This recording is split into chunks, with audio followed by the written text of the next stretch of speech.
Et salut tout le monde, merci d'être sur cette vidéo consacrée à l'oracle des curiosités. Pour cette vidéo, on voulait un peu vous parler de comment on a imaginé l'oracle et comment on a écrit les cartes, dans quel mood on était et pourquoi on a pris telle direction. Et je vais laisser Lucie vous en parler. Salut tout le monde. Alors du coup, comment on a créé l'oracle? L'oracle, on l'a créé en plusieurs phases en réalité. On a eu des phases plutôt méditatives où par moments, typiquement en ce qui me concerne, je voyais certaines cartes s'afficher devant mes yeux.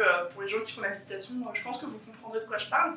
Sinon, pour les gens qui ne font pas de méditation, c'est comme quand on vous dit imaginez une voiture rouge, et ben vous imaginez votre voiture rouge, et moi c'est comme ça qu'elle apparaissait devant mes yeux. On a eu également des moments d'inspiration, que ce soit dans les transports en commun, curieusement, sous la douche, ou dans des endroits un peu incongrus parce que l'esprit est occupé par autre chose.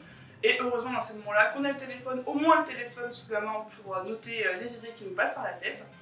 Et on a eu des phases de réflexion tout ensemble où au final on a réussi à produire un bon paquet de sujets et on a décidé d'en sélectionner 42.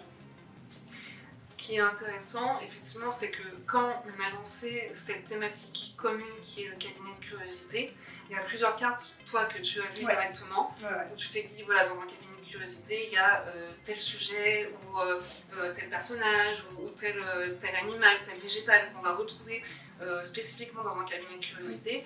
Et ensuite, il y avait aussi des sujets que moi j'ai lancés parce que ça me paraissait vraiment évident qu'il fallait qu'il y en ait. Et ensuite d'autres choses qui nous qualifient plus nous en tant que personnes, notamment la tasse à thé, ou des animaux totems, en tout cas voilà, des choses qui nous représentaient nous. Tous les artistes à qui on a fait appel ont pu vraiment s'engager dans la création de la carte sur laquelle ils étaient, ou alors on a choisi ensemble une œuvre qu'ils avaient déjà réalisée pour présenter leur carte. Donc le travail en fait était assez pluriel, tant dans les sujets, dans les thématiques, que dans la représentation des cartes.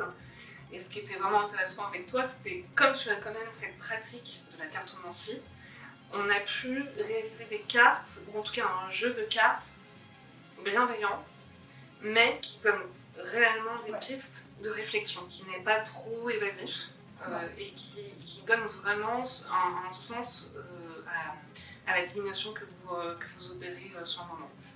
Comme vous le disiez Amélie, on a vraiment voulu construire un oracle bienveillant mais franc. On ne voulait pas un oracle soupolé et on voulait vraiment quelque chose qui soit franc, qui soit honnête, qui soit directif. On a des réponses franches, on a clairement des cartes qui sont... Il y a le oui et le non. Voilà, ça, on a le oui ou le non. On a des cartes, on a vraiment des thèmes, des sujets très spécifiques mais qui permettent quand même une assez libre interprétation. Vous le verrez par vous-même en ayant les cartes. Absolument.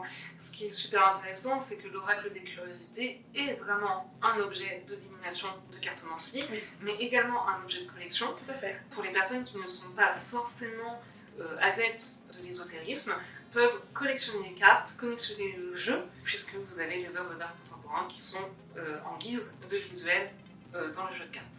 L'oracle des curiosités est en financement participatif sur la plateforme Ulule jusqu'au 17 novembre 2023 et on a besoin de vous pour le financer. Merci beaucoup et merci à vous. À très vite. Ciao. Ciao.